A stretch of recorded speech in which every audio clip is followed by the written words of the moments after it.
This podcast is sponsored by nobody.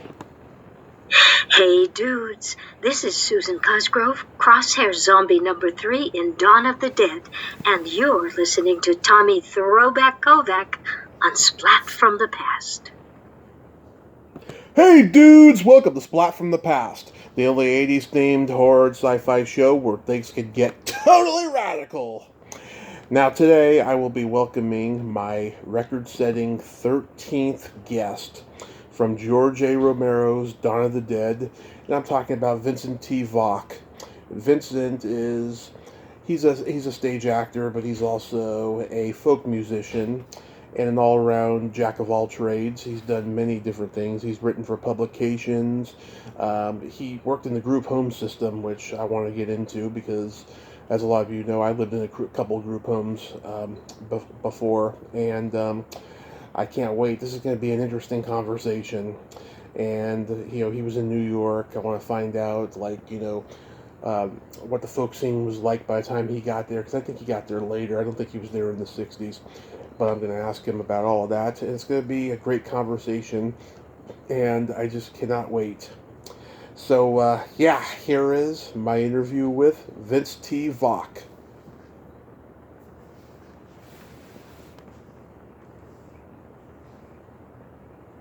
Hey, Vince, welcome to the show. How are you today, sir? I'm doing okay. How are you? I am just spectacular. This is such a great honor. Thank you for taking the time today. Well, it's an honor to be here, talking to you. So what's going on? Thank you. So, going back in time, did you gravitate toward acting first early on in your childhood, or was it music first? Actually, it was, I wanted to play music, but I didn't know how yet, if you know what I mean. Yeah. So acting, I gravitated towards pretty early on, actually.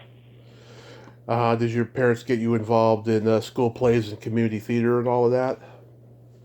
No, not really. Whenever something came up in school, like a pilgrim play around Thanksgiving, I always wanted to get into that. Well, yeah. I mean, they made you do the school plays. You didn't have a choice. No, actually they didn't. I wanted to. They actually, I was only brought up by one parent, my mother, and she was pretty cool with everything I did, actually. Mm-hmm. She never tried to force anything on me. Oh, that's good that she was supportive. Yeah, she was, actually. Mm-hmm. So what kind of music were you into early on? Well, I was brought up in western Pennsylvania. So there was a lot of what they called hillbilly music going around, country western stuff.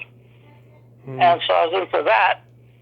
I used to listen to Grand Ole Opry on Saturday nights until 1963 when the Beatles came out. Yeah. And then that kind of blew me away, and from then on it was all, long hair and rock and roll. Yeah. Do you remember the first album you ever bought? Yeah, I do. It was the Beatles Revolver. Oh, I love that album. Love it. Yeah. I was like 14 years old, man. It was like, kids back then, we were spoiled, man. We had this amazing artistic music going on. That kind of schooled us in the ways of what was really going on. Well, it seems like now kids are still spoiled, but it's in a much different kind of a way. It's much more of this weird kind of entitlement sort of a way. Yeah, well, I find that kids like scandal in their songs. They want to hear who's breaking up with who, and she dropped him and all that. But there's no real substance in any songs that I've been listening to on the radio lately. Yeah, I think rap started that in hip hop. Yeah, well, hip hop early on, hip hop was kind of like actually entertaining and mm-hmm. It was more positive around that time when you had coming out of the Bronx, and of course of course, it turned dark, and all of a sudden you have these like imps and all this other stuff going on in the music that has a dark substance to it. Yeah, because you had these guys from New York like Run DMC and the Fat Boys, and they were being kind of goofy and satirical in their lyrics and really positive. Right. And then you got gangster rap coming from Compton, California, where just everything is just dark. Yeah,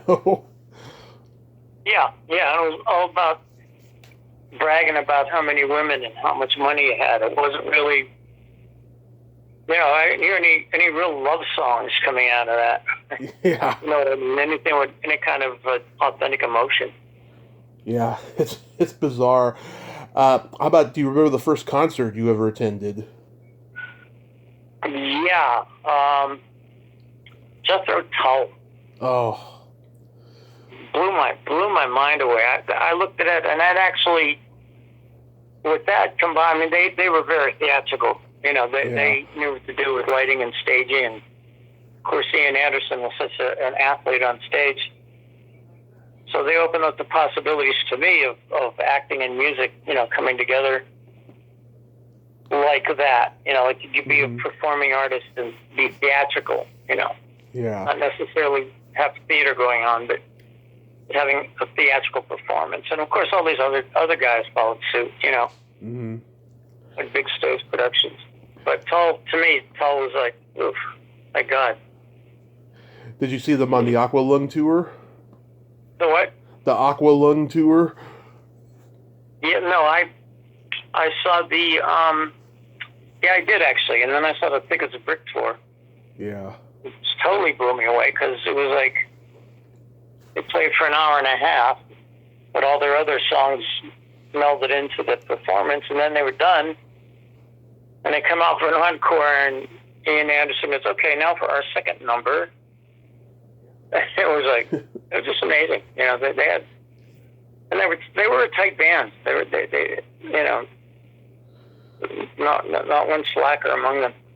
Yeah. I'm a big fan of that late 60s, early 70s progressive rock generation. They were just, a lot of those bands, Pink Floyd, Moody Blues, they were just, King Crimson, they were just so brilliant the way that they constructed songs. And then by the early 80s, a lot of these guys, started forming super groups like Asia, and then the Alan Parsons Project, and then it kind of got more poppy oriented, but in that period, that was the golden age of progressive rock. Yeah, and then it got kind of like, got kind of top heavy. Somebody blames Fleetwood Mac's album Tusk. Yeah. For going over the top with overproduction. And then, of course, after, then that made the way for like rock to reinvent itself again with punk. Because punk is the rebellious movement against that sort of overproduction. Yeah, during the disco era. Not new wave, but punk. There was a big difference. Yeah. It was like Patti Smith and Richard Hell, versus Talking Heads, Oh, yeah. Love all those guys. Did you play in any bands in high school? No, actually, I didn't pick up the guitar seriously until I was 18. Okay. And then I just started noodling around, and I always wanted to explore the creative aspects. But, you have to learn your scales first. You have to learn how to play the guitar before you get creative on it, I guess. Yeah. So you just stuck to theater in high school? That was it? You just because you didn't know how to pursue music other than there were like school bands, marching band and all of that, but you probably didn't want to take part in it though. No, I never warmed up to like reading music or being part of a structured type of band. I had a friend who came from a very musical family, had a bunch of guitars in his house. Mm-hmm. And he showed me first song I ever learned. He taught me was "If I Fell" by the Beatles. It was, Yeah. that was kind of fun. But and then I remember when I was a senior in high school, these, the big college in my town in Pittsburgh was Carnegie Mellon. Mm-hmm. You know, they were going around to different high schools doing different productions. So I thought that was kind of fun. And then I signed up for an acting class, for a summer, Mm-hmm. which had a bunch of, like kids in it, And the teacher in one of those classes, her name was Zilla Clinton.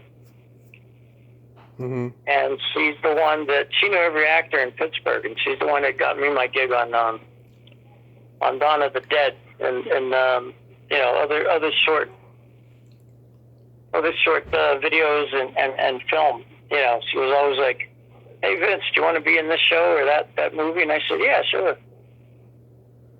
Yeah. So I guess if it wasn't for her, I probably would not have pursued that. Yeah. So is Carnegie Mellon where you met Tom Savini? What? Is Carnegie Mellon where you met Tom Savini? Yeah, well, I met all those cats filming Dawn of the Dead. Okay. Once I got in there, and I was in the newsroom. They said, "Show up in the newsroom." Yeah. So up down here with the coat, the shirt and tie, and just like follow our lead. And Judge Romero, he split us in half. He says, half of you guys are like pro what David Crawford was saying, and the other half were against it. And I was one of the people that was cast to be against it. Mm-hmm. I never got to be a zombie after that because I was so prominent in the opening credits and recognizable. Like I was almost the helicopter zombie. Mm-hmm. But then they said, no, he was too prominent. How would he get from that newsroom in Pittsburgh to like this farm down in Johnstown? Yeah. Yeah. Especially how slowly they walked. Anyway. Yeah. So that's my claim to fame. My name, my face, Yeah. I'm right there. My image is right there as the credits are rolling. So as it says, directed by George Romero, there I am. Yeah. Yeah, Jim. That was kind of cool. Yeah, Jim Crut. He ended up playing the helicopter zombie. Yeah. And, he was taller than me. Also, he was like probably the tallest actor. Mm-hmm. Yeah. And they felt it'd be more safe because it was, back then it's like we're all in our 20s and we were like, especially the Carnegie Mellon kids, they were like, yeah, we'll do whatever you want us to do. We'll jump off a building. So they actually had to build Jim's head up like about 6 inches. Mm-hmm. Almost like I was going to say Frank Sinatra, Frankenstein. And you have to be real careful because if you watch it, that helicopter blade comes like within inches of the top of his skull. And you have to be very brave to have wanted to do that scene. Mm-hmm. But it plays off for him because now he has bobbleheads and all those other, he gets to sign his autographs. Yeah. So. Yeah, I'm sure in hindsight you're glad that you didn't have to wear makeup because, it took a while for everyone to get their makeup on. Yeah, well, I used to hang out and watch the scenes being shot. Mm-hmm. And it was kind of fun, but yeah. Once you had your makeup on, you worked all the way through the night. You were like up at the Romero Mall. Yeah. It's like you showed up there at 9 o'clock at night, and it's like you worked all night, and Romero made a lot of his decisions on site. Like he looked at me and he said, "You go over there." It wasn't like, as far as I know, he didn't plan a lot of things out. He did not plan that pie throwing scene mm-hmm. with Nicky Tallow and all those bikers. That was just, it was like a tension reliever almost. Even like as an actor, all of a sudden they're like, let's throw pies at the zombies. And it worked so goddamn well. It was absurd. It turned into an absurdist theater production. Yeah. I've talked to 13 people from the movie, mostly zombies. I've talked to, as far as the station people, I've talked to you, Christine, and John Amplis, and one biker, Trudy Gray, And it's just interesting how everyone just says, they just had an amazing time. I mean, the movie is so chaotic and crazy when you watch it. It's like you kind of think that, it was really that crazy behind the scenes, but it just sounds like just everyone had a great time and it was a blast and it was, anything went. Yeah, well, those mall scenes especially. Mm-hmm. I mean, there was an African American guy on crutches. Mm-hmm. And you probably remember the scene, but he's talking about these zombies. He was not an actor, and they did an amazing bit of editing to get that scene to the dramatic point it was. Mm-hmm. That it came to, and it was so when there were like scenes in apartments and basements and stuff, Mm-hmm. it was very tense. But those mall scenes, everybody was having a good time. Because most of the time you just hung out. When you're in a movie, it's like, okay, rolling, and you're doing a scene for like 3 minutes, and the director says cut. And, they're talking about lighting and stuff, and you could be sitting there for another hour or so. Yeah. Picking your nose and making faces at the zombies and stuff. But it was great. Nobody I know that was in that movie would ever trade it for anything else. Yeah. Did you ever see George again after the movie? Once during the production. I mean, during the premiere. Mm-hmm. What was the that was it. It's funny because I don't like zombie movies or that genre. Actually, it makes me sad. Yeah. So I'm watching after the movie. I'm sitting there going, "Wow!" It took me a while to be alone in buildings. I watched the thing being made, and it was so well made. It actually really affected me. What was that good? Mm-hmm. What was the audience reaction like at the premiere? Was everyone surprised at how comedic the movie was? Actually, they're surprised or satisfied or approved. Like it was like instant approval. Like, oh, what a great decision that was. Oh, that cut the tension. And I think even the reviews, some of the reviews, like the local Pittsburgh papers even said, the pie throwing scenes were a touch of genius. And that was all like Mickey Tallo's doing. He like came up with that. There's a pie, there's a zombie. What are you gonna do with it? Mm-hmm. And it was like such a great relief from like actually watching these zombies get their head blown off. Yeah. It's like there's a pie where it was like a Three Stooges. Yeah. Like a bizarre Three Stooges scene. Yeah. It was serious because these zombies wanted to eat your head. Yeah. Buster Keaton, yeah. Yeah. After that movie, were you in The Fish That Saved Pittsburgh? Yes, I was. Yeah, because show up at the Civic Arena, so Yeah. And this woman, Bobby Van Eman. Mm-hmm. She was my partner in crime in a couple of those movies. Mm-hmm. So we're at the front of the line. We're the scene where everybody just waiting. Like there's a crowd of like 1,000 people waiting at the door to get in. Mm-hmm. To the game, right? Right. And we were at the very, very beginning. And if you look real quick, and if your thumb is very fast on the freeze button, you'll see us. But I mean, other than that, it was like, okay, action. Run into the place, and that's what we did. So you don't get to see a lot of me in that one. Yeah. Yeah, because I noticed Joe Shelby and Ken Forey was in it, and of course there's lots of icons like Jonathan Winters, Debbie Allen, Flip Wilson, Kareem Abdul-Jabbar. Yeah, never got to run into those cats, but Yeah. But it was fun. It's fun to put my name on that movie.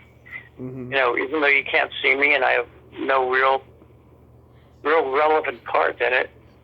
Mm-hmm. What impressed me during that scene was they had 1,000 people, and they used 1,000 people to make the arena look like it was full. Mm-hmm. So they'd move those, they'd shoot a scene, tight, and you'd see like a big crowd of people. And then you'd move that big crowd of people to another area, mm-hmm. and you'd shoot another scene, and maybe you'd have them like change coats or something. Yeah. But I think maybe 1,000 extras to make an arena that seats like 10,000. Mm-hmm. So that was another piece of genius. Yeah. But you had to improvise. It was back then in the 70s. It was the era of improvisation. Mm-hmm. Actors had as much part in like where the film was going sometimes as the director did, and it was okay. Everybody was good with that. After that movie, is that when you moved to New York? It was funny. It was interesting. It's a weird little coincidence. When I moved to New York, I was staying on 18th Street in an off-Broadway theater. They were doing a production of Van Gogh, and I was the stage manager. And they also let me sleep there because I had no place to live. And I'm walking down 18th Street one day, mm-hmm. and this was after the premiere of the movie. Yeah. And I look, and they're waiting to get into a studio with the three principals of the movie, Dawn of the Dead. It was like in the middle of February. They were freezing. They were waiting for somebody to come to the door and unlock it. I guess they needed to do voiceovers or something. But it was weird to see them in the context of, I've left Pittsburgh. I've gone on to a new career, and suddenly I see these guys. So it was kind of a weird, almost a scary coincidence. Mm-hmm. Yeah, now by that point, I can't imagine the folk scene in New York was like it was in the 60s in Greenwich Village. It had to have been different because punk was going on at that time, right? Yeah, I know. I should have went down to Stevie's, but instead I went down to Gertie's Book City in the West Village. Mm-hmm. And people were still trying to like grab that brass ring of fame and fortune like Bob Dylan did, but it was like second wave. Yeah. But it was great. I met a lot of people. There are people, I don't know, like Dave Van Ronk. Mm-hmm. I was there when the Dylan's Rolling Thunder tour just ended. Mm-hmm. With all those guys like Howie White, the drummer, and Rob Stoner and Ronnie Blakely, and all those guys were just walking around the West Village, still like coming down from that amazing experience. So, I was looking for a drummer. I decided I was going to finance my first album. And I was looking for a drummer, and somebody said, well, Howie Wyatt is available. Mm-hmm. Howie Wyatt being the drummer on that tour. And if you watch, it's like if you listen to Desire, mm-hmm. he's like, he does amazing drumming. So I had him lay drums down for 4 tracks, and he only charged me $75. Mm-hmm. And it was just an amazing piece of luck. Again, Howie Wyatt, who just played with Bob Dylan, was playing with this nobody. And I hardly knew what I was doing, but he helped me out. Mm-hmm. He actually directed the band, and he helped us out musically. But it was just great that, you can listen to my album. It's called Survivor. Mm-hmm. To go on to my video channel is on YouTube. Is Vogue songs. Right. You can catch some songs, the rock and roll songs from that album. They all have Howie Wyatt on them. Mm-hmm. Yeah. And he's such an amazing drummer. Unfortunately, I think 3 years later, he died of a drug overdose. Yeah. And that was, the world lost a really good drummer. If you listen to the album Desire, you'll hear what a great drummer he was. That's a fantastic album, yeah. And I adore Ronnie Blakely. She was one of my favorite interviews I've ever done. Yeah, I saw her. I watched Nashville, the movie, 5 times. Yeah. It was amazing. And I finally ran into her. She's playing at Folk City. Yeah. And I was actually hanging out with her. Fantastic. And she sings that, that song in the movie where she gets shot, right? Right. It's part of her set, and she sang it in between sets. I said, "Do you ever get nervous that somebody is actually going to shoot you while you're singing that song?" Mm-hmm. And she said, "Yeah, sometimes I do." Mm-hmm. And she was great to hang out with. Oh yeah, I got to with all those guys because I was doing sound at that point. Got Roger McGuinn. These cassette tapes of like Roger McGuinn and how what's his name, Kiki Friedman. Oh yeah. Did you ever see Andy Warhol around New York? No, that was it. It seemed kind of like faded out by the time I got there. Mm-hmm. Patti Smith was hanging around the West Village. I bet I didn't get a chance to meet her. Mm-hmm. She was hanging out at like the bitter end and those places, the bottom line. Yeah. And CBGB's. So I never got a chance to see any of those punk guys. Yeah, I haven't had a chance to listen to Survivor, but I played the one that you sent me earlier, and it's an interesting album. I don't know how to describe it. It's very subversive. It's like a mixture of acoustic guitar and hip hop beats. I enjoyed it though. Oh, good. I'm glad. I was trying to usually I'll do an acoustic album, and that'll be it. But this time around, I said, let me do a DIY thing. So I taught myself how to play all those instruments, like the bass and all that.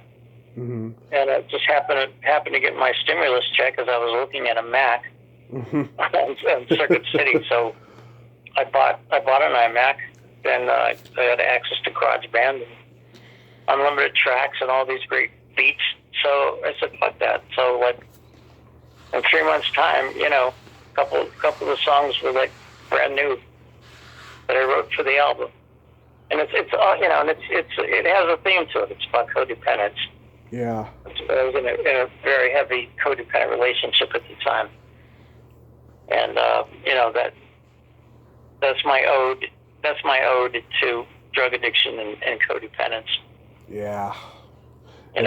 It's an epidemic for sure. I mean, I'm a survivor of it, and that's how I'm here. Surviving my car crash 7 years ago, and it's a reminder to me every day. Yeah, you told me about that. Yes, surviving is a not everybody is a survivor. Let's put it that way. Yeah. I know my first album, Survivor, because my dad was a Pearl Harbor survivor. Mm-hmm. So I did that in honor of him. But, I've survived several things, including car crashes and most recently a viral infection that almost killed me. But then as you wake up the next day, or, mm-hmm. every morning you wake up and you say, well, I'm still waking up. It's like a certain badge of courage to be able to call yourself a survivor. Mm-hmm. You Yeah. How did you get to play a bartender in Paul Simon's One Trick Pony? I was there hanging out, at Gertie's Folk City. Yeah. And it was in the afternoon, and we were, it was the summertime, and we were locked, but we had the window open. And we were just when you worked at Folk City, it wasn't like your job that you went home and then went back the next day. It was like you hung out there. Yeah. It was like the place. It was like your home. So when I didn't have anything to do, I'd go down there. I had the keys. We were hanging out. I was hanging out with the owner, Robbie Walter. Mm-hmm. And somebody knocks at the door. Robbie's out in the kitchen. And I unlock the door, and I look, and there's this dude. He's looking, and I'm leaning against the door jamb. And this little guy walks under my arm. Mm-hmm. Which I didn't pay any attention to. He was just scooted under my arm. Yeah. And he pointed. He said, "Yeah, that's Paul Simon. We're looking for a location to shoot." I said, "Yeah, all right, come on in. I'll be right back." So I went and got Robbie.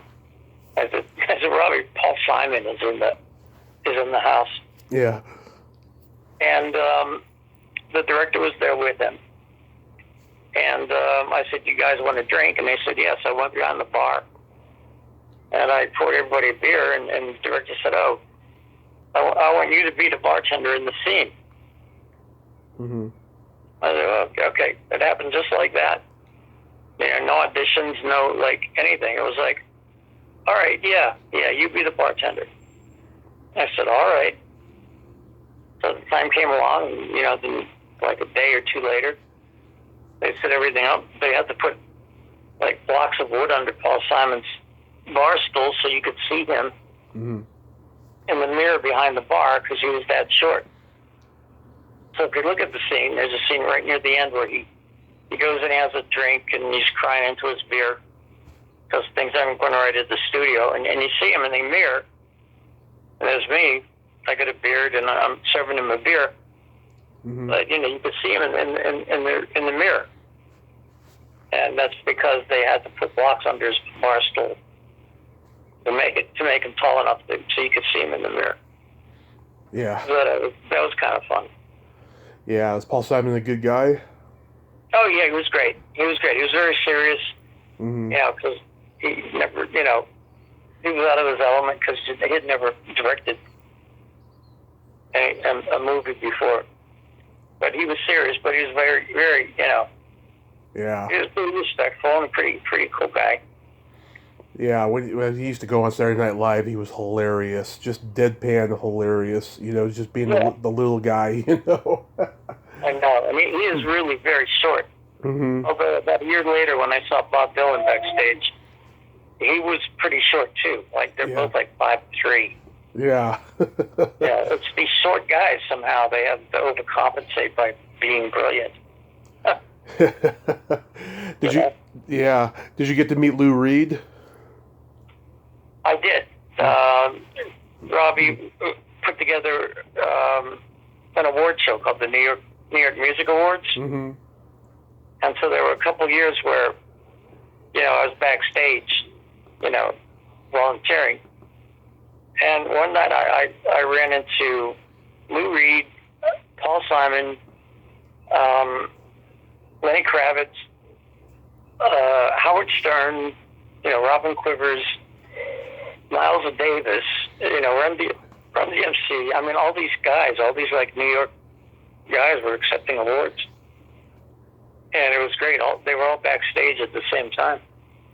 Mm-hmm. So yeah, and I accidentally like bumped into Lou Reed and he bounced against the wall and I said, "Oh fuck, I'm so sorry. He said, "That's okay." I said, "Yeah, I was in the because he was in One Trick Pony too. He played a producer." Yeah. And so I said, "Well, I saw you in One Trick Pony, you know." And that was pretty good. I said, I was in that movie too." And he goes, you know, very like serious. "Yeah, I played the evil producer. I was typecast." Yeah. Yeah. Yeah. I said, no, he seemed like a pretty nice guy, and he kind of gave me this like half smile when he moved on. Yeah. He was a very odd, interesting guy, but just a pioneer, or a true pioneer. Yeah, I was at a Christmas party at Suzanne Vega's apartment in New York. Nice. And he was there, and he shows up, and like again, he comes through the door. I look, and he like we make eye contact, and he gives me one of those bro nods, like, Yeah. you know, how you doing? And I told Suzanne, I said, "Well, I just saw Lou Reed, and he like just gave me this nod," and she goes, "That's about as much conversation as anybody has gotten out of it." Yeah. I've heard similar stories about the guy. I heard later in life he played golf, which is kind of bizarre to think about. Yeah, I know, right? Yeah. And he's written some brilliant songs. Lots of great So songs. brilliant. He's so underrated. Lots of great songs, yeah. Do you still write for publications? So I still write for what? Publications? No, I used to freelance, Mm-hmm. but that ended. And now I just write for myself. You know, I do open mics, I have gigs, and, you know, I have original songs that I sing and perform. You know, still working on the craft. this recent medical incident I did unfortunately caused me to be paralyzed in a few places, so I have to like relearn. Oh. Get your fingers back in shape. I'm sorry you have to go through that. That's awful. Thanks. But the little finger especially won't get the seventh note anymore, so I can't play the blues without that finger. So that's a cheat. Yeah, like. But other than that, I'm doing all right. Yeah. Yeah, like Jerry Garcia had like half of a finger missing, and he always had to like put a slide over it or something like that when he played. Yeah, well, fortunately, it was his. It was strumming hand. It was his picking hand. It wasn't like his fretting hand. But yeah, I don't know what to do about this finger. You know, I'm still in recovery, so we'll see what happens. Yeah. So you told me in Messenger that you had done Macbeth on stage. What year was that, and what was that experience like? Oh, actually, it wasn't on stage. I was working with this theater group, this local theater group on Staten Island. Okay. And they called themselves Site Specific, which means it was back in 2002. And we played Macbeth on the beach at sunset. It was like we played the first half like on this burn that was actually facing the parking lot. But then as, you know, there was intermission and then we flipped around and we were on the other side, actually on the beach, you know, with the waves crashing and we had built a nice big bonfire and, you know, it was just amazing with the moon rising. And it was in June. And, you know, it was great because Lady Macbeth actually, she's doing her final scene about, you know, out there Splat. Yeah. And she's like walking into the ocean as she's doing it. And the spotlight just slowly fades on her. And it's like she disappears. It's like she disappears into the water. It was such a great scene. And I'm killed in the water, you know.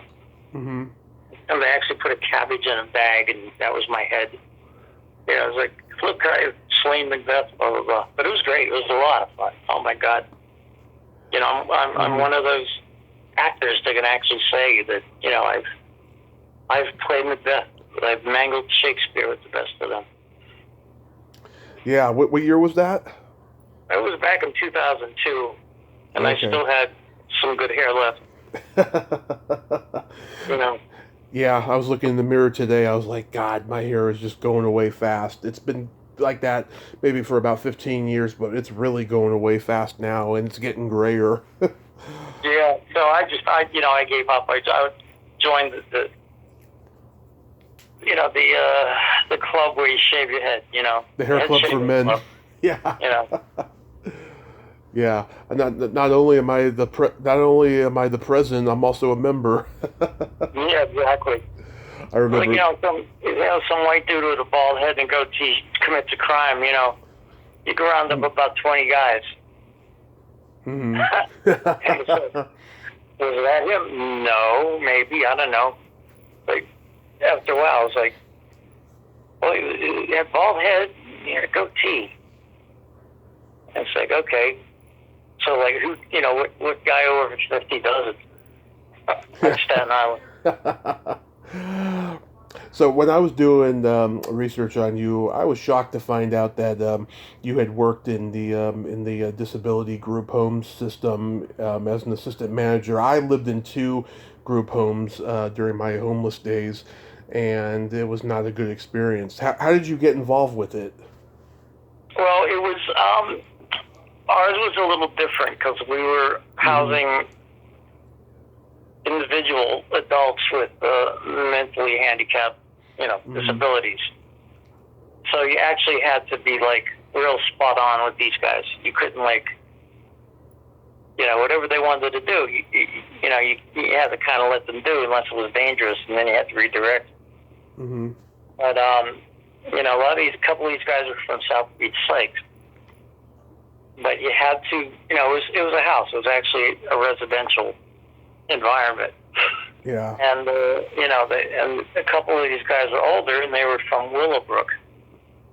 They were actually called Willowbrook Class, which means, I don't know if you know the story of Willowbrooker, the documentary by Geraldo Rivera that showed the horrors of what can happen if you have too many patients and not enough staff. Oh. But, so you have to be real careful with these guys. If these guys had a small cut on their bodies, you had to do like 3 days worth of paperwork. Mm-hmm. So it was different than say, a homeless shelter. Because, that's, to me, that was, I was almost in a homeless shelter, but thank goodness I found somebody to put me up. But I've heard bad things about homeless shelters, so I don't envy you for having to go through that. Yeah, we almost had to go to a shelter, me and my mother, but it never happened. But I know a guy who was in one. He nearly got stabbed, and he was out of there pretty quick. But yeah, I was in 2 homes. The first home I was in for 3 months. I had a little bit of a sexual assault in there. And that's horrible. yeah, I want to put this out there. I don't play the victim card about it, but I like to remind people that can happen, that it's not a figment of someone's imagination. It really did happen. And then the second place, I was there for 3 years. And a year after I got out and we moved up here to Redding, California in this nice apartment, I went to go visit my brother in the Bay Area before he moved in with us. And I saw a news report that the first home that I lived in was shut down for human trafficking. They were good God. They were importing Filipino kids and working them to death and raping them and all this sick stuff. And they were laundering like $20 million or something. And they were interviewing like the neighbors and saying, yeah, in about 2 years, they went from like, having a rundown car to like, expensive cars and all this extravagance and all this shit. I had post-traumatic stress disorder hearing all this stuff because I was in the middle of it and didn't even know, Yeah. Scary. Yeah. Scary. Well, it's funny. People can read about it. People can see documentaries about it. Yeah. But once you experience something like that, like actual serious criminal activity, or unless you've actually been assaulted, like Mm-hmm. I was recently assaulted where I lived. I was living in a rundown apartment 3 flights up from a bar. Mm-hmm. And so, like, go downstairs for a drink, and one of the skells at the bar decided he was going to pick a fight with me, and a real fight. Like, he put me in a headlock, and, Mm-hmm. and that doesn't happen to a lot of people. So when you tell somebody you were assaulted, they don't know what that means.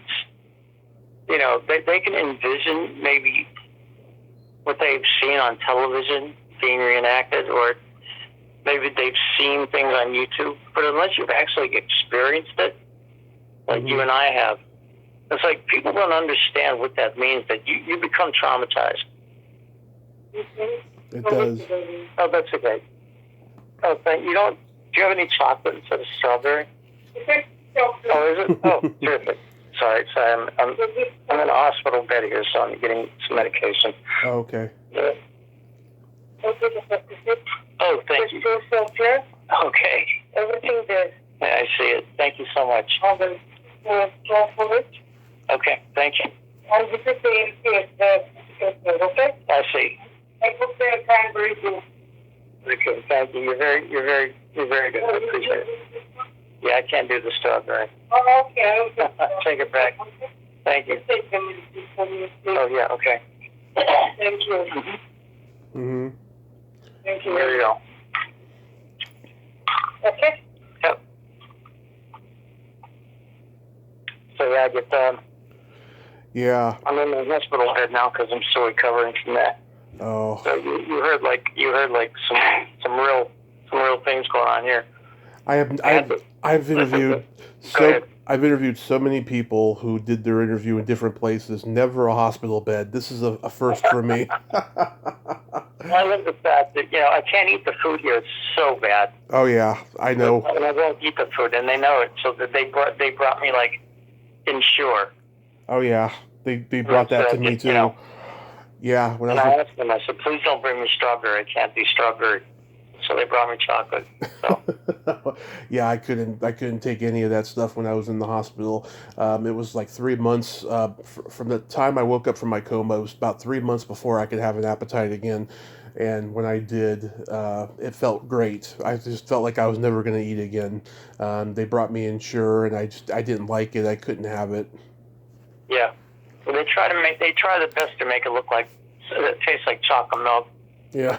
But, yeah, mixed in, I mean, she gives me a little couple of pills, like blood thinner and all that, but mixed in there is a painkiller, Percocet. So I had to actually take it in front of her. Yeah. But she actually had to witness me taking it. It was like a controlled substance. Yeah. So I have a friend. She was an actor for many years, and then for 25 years she became a social worker for disabled kids, and she worked in the group home system. And the last few years she was there, she was just trying to fight the city of Los Angeles about having the group home that she was working for shut down because there was a lot of awful things going on there.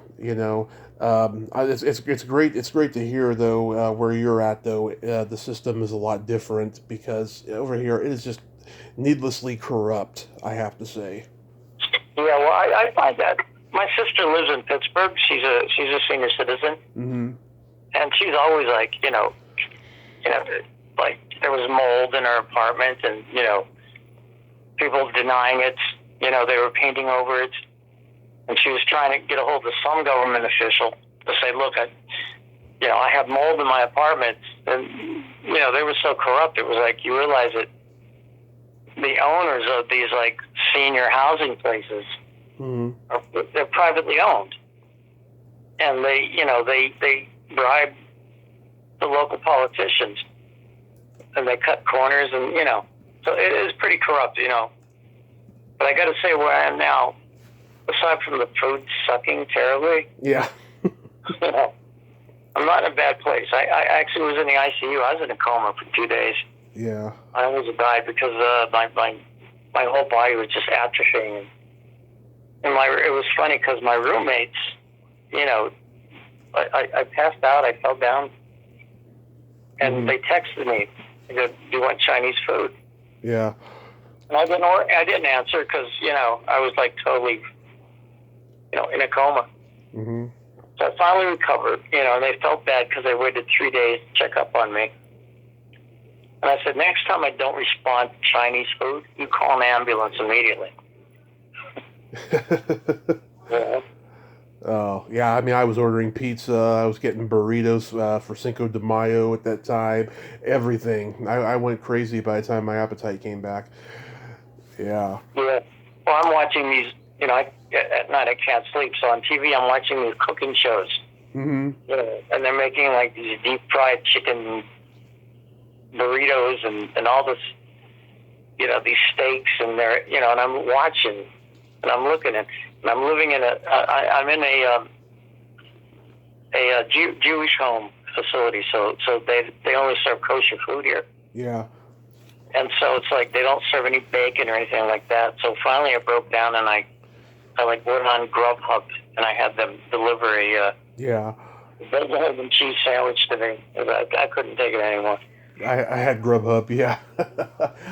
So how long have you been in the hospital for? April 18th, so like about 6 weeks altogether. Wow. I was in the ICU, then regular hospital, and then they put me here for physical therapy. I'm good. I got my guitar here, and it was, oh, you play guitar? Like, I hate that because it's like, sure, yeah, let me do a concert for you, But, I just need to get my fingers back in shape. Yeah. Wow. Are you going to be able to make it to Living Dead weekend? I really hope so, because it's coming on fast. And I haven't been discharged yet. And I would have, I really want to, but again, I'm holding back on saying no because, hopefully, I'll be able to be mobile, but my legs aren't working. Yeah. I'm in a wheelchair now, and and I would have to put a wheelchair in an airplane, or not, or I would have to have somebody come with me. So I'm really not sure if I'm going to be able to make it. And that's the third one in a row. Oh. But for one reason or another, I couldn't make it. And I keep on hoping, maybe next year. Hopefully next year they'll have another one, and I'll make it. Because Mm-hmm. it's just a great thing. It's a lot of fun. It's like a community. Yeah. All in itself, Yeah. Are you just astounded at the legacy of Dawn of the Dead and George's movies in general? Yeah, actually I am. I came to New York to get famous and be a rock star, or at least sell some music or whatever. Mm-hmm. And I find it very ironic that my claim to fame is when I have to go back to Pittsburgh and sign autographs. It's like I'm recognized in Pittsburgh, but in New York, I still can't get arrested. So I find it really ironic, but satisfactorily. So I understand the humor and all that. Yeah. So you've missed 3 in a row, but have you gotten a chance to go before? Well, I did one. Okay. And it's great to see all these guys that I acted with, in Pittsburgh. We used to do a lot of experimental theater. We were brave. Mm-hmm. We did Jim Crut and a bunch of other people that were involved in that movie. A guy named Jerry Gurgley, who was totally got into film makeup because he was so fascinated watching all that blood and gore be simulated.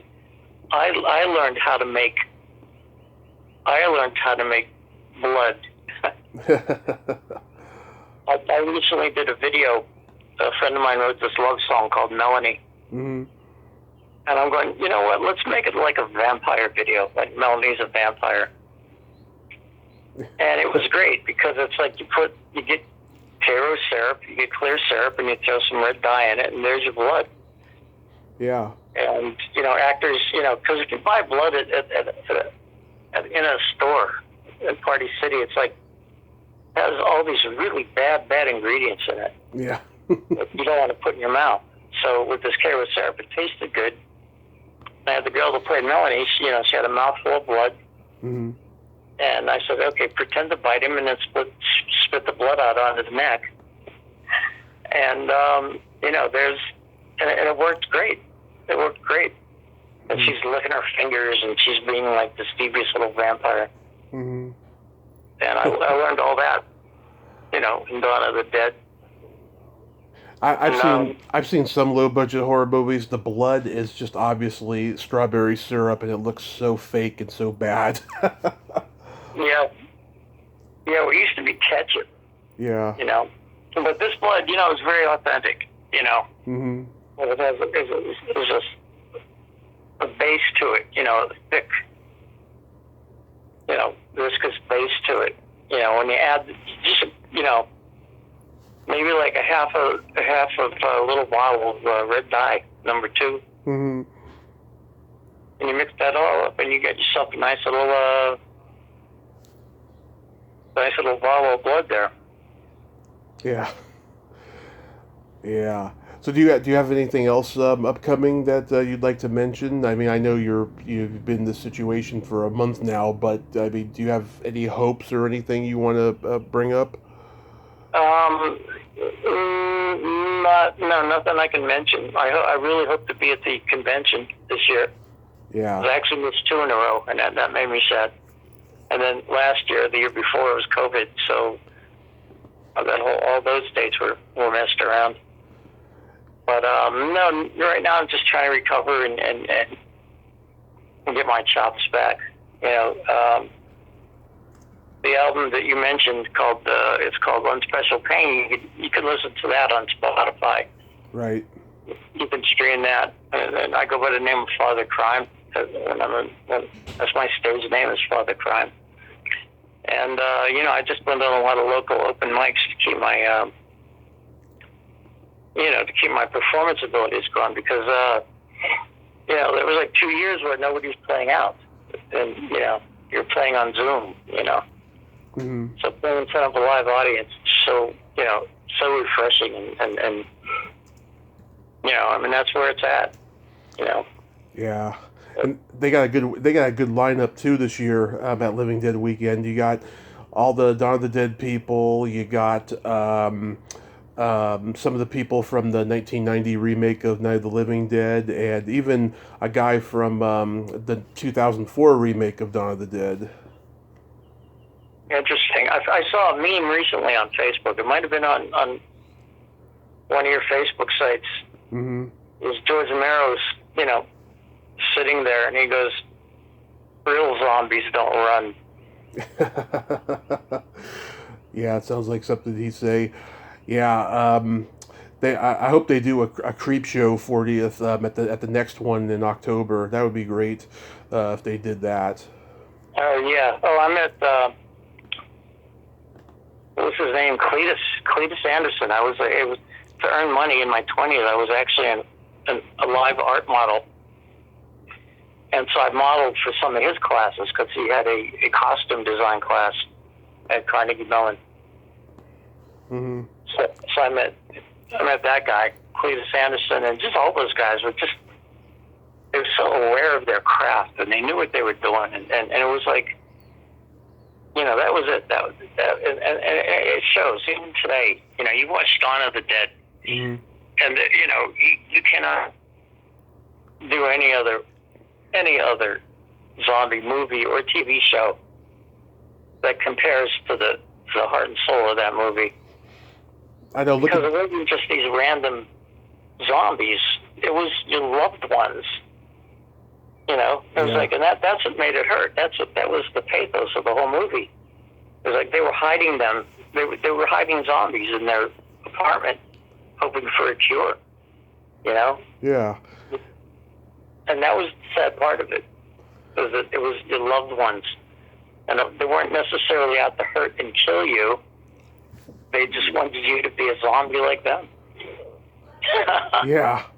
And look at the oh my God. And look at The Walking Dead too. It doesn't even compare. I mean, the makeup doesn't come anything close to Savini, what he did.